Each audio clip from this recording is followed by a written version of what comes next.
glass sits empty like a crystalline void, a metaphor for everything that never was.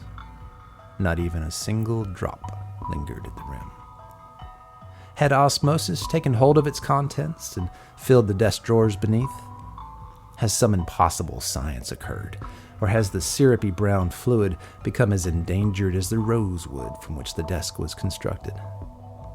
He can't seem to remember where he was last night. Either way, the empty glass persists. A gentle voice interjects the gaze Dandy Chase has fixed upon the evacuated vessel. So, that's what brings me here. Parched? Excuse me? A drink. Would you like a drink? A drink?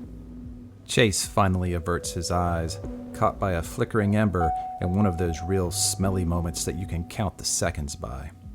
The smoke clears and rested behind the burning cigarette, red lips and a discontent expression resembling a shark out of water. He can't seem to remember where he was last night, but he knows how to read a room. This is one of those moments where smell just won't suffice. Something had to be said. Dave sent you? Well, sort of. It's an easy job. One of those big numbers you see. All sixes and what. You'd like it. You'll see. Something is off, but the rent is past due. The phone rings in the waste bin. Dandy has that feeling in his gut that any good detective can trust in a bind. He could pawn his gun. He could get some canned goods from the pantry. Hell, he could pawn those too. It's too early for this shit, and something is off. So, what will it be, Mr. Chase? The temptress in red leans over and extends an envelope stuffed with a decision. Chase's eyes adhere to the offer, and before he realizes it, he's clutching the parcel in sweaty palms, and the deal is sealed. You'll see. Through his periphery, he notices a smile begin to part the red lips. Chase immediately straightens as he notices what seems to be writhing, elongated, and fleshy things worming within the now exposed cavity of the temptress. Dandy frantically fumbles through the papers strewn across the rosewood desk. Eviction notices, past due bills, cases left unsolved, receipts for burgers and bottles. The smell of steel emerges from the paper mites and dust. Chase brandishes the unearthed letter opener as his office door shuts. His gaze moves back to the desktop as papers fall to the floor like a bureaucratic autumn.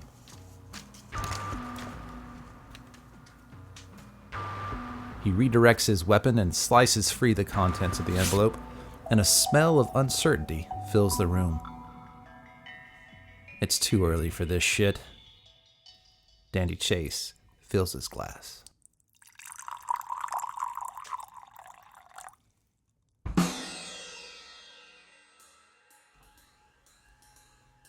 Fourth and Main, intersect, Hogan Alley. For your consideration, the term direction can be a transcendent entity in modern vocabulary, an origin of moving in a straight line, order required and chaos not permitted. To suit this standard, a place can only be found through following direction, and directions can only be dictated by equipping oneself with the knowledge of where that direction may take the person who has been directed. So, to direct someone on where to go means that it is a place where someone must have been, a vicarious nature of travel, and you may find yourself moving in a vessel of the past in response to this sequence of events.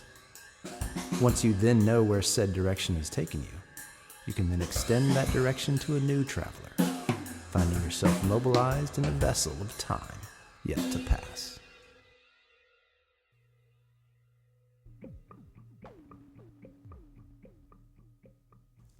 Dandy Chase can't seem to remember where he was last night, but this place seemed familiar. He cracks his knuckles and peers down Hogan Alley. This is not a smell worth any sort of legal tender.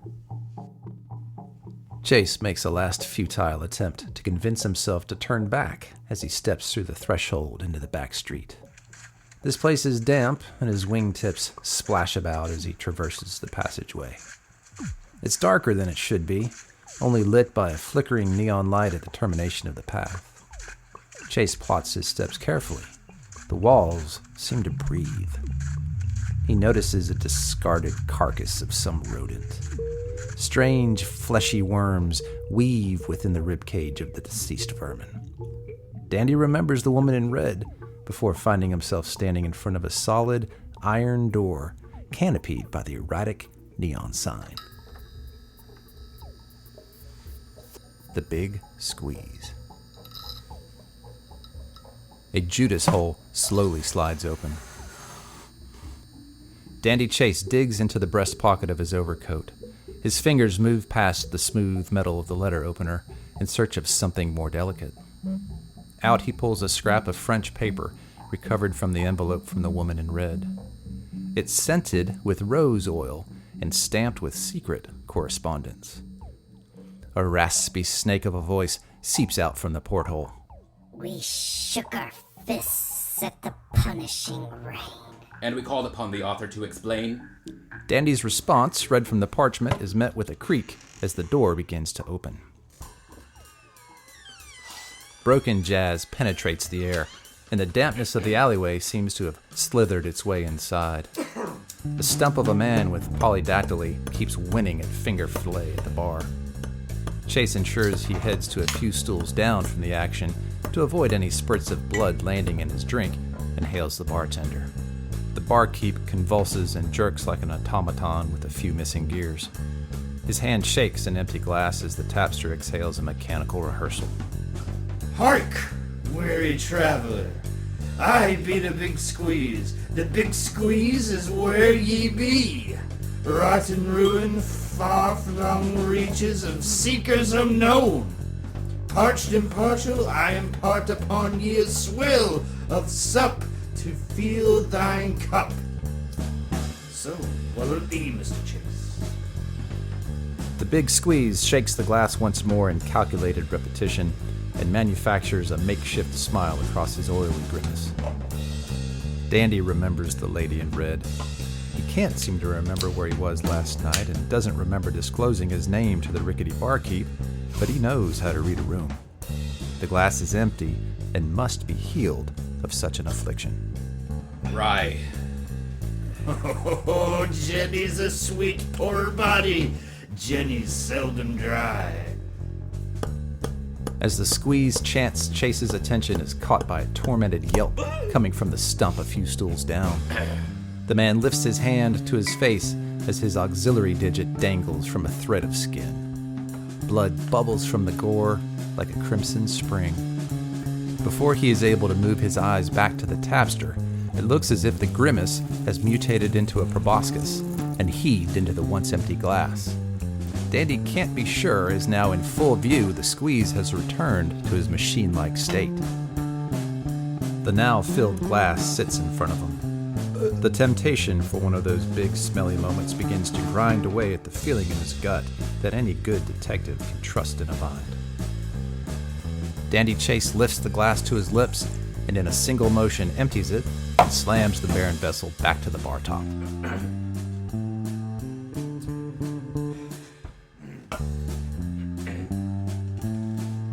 Something is off. Chase peers into the glass. There's something flopping as if its gills are collapsing in what little is left of the drink. A fleshy cylinder of a creature slithering about the virulent syrup. Terror sets in and Chase rises from the bar stool, knocking his glass to the floor. His eyes move in horror to demand an answer to the affront to his dehydration. The grimace of the barkeep begins to contort and stretch. That same makeshift smile begins to elongate and transcend the border of the squeeze's face. The cranium of the bartender cracks and splits and begins to rise like a freshly liberated top to a can of beans. Gurgles and burps escape from the now exposed gorge as an obsidian cocoon begins to surface. Chase gets dizzy and things begin to blur. He remembers the woman in red, but can't seem to remember where he was last night. His eyes are getting heavy, and the cocoon begins to split.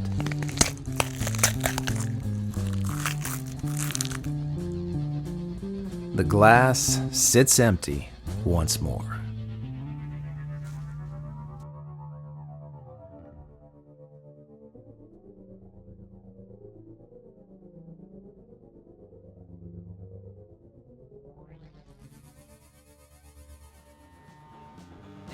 Chase in the Abominable Case, Phase 2, written by Jerett Offutt, narrated by Rick Herman.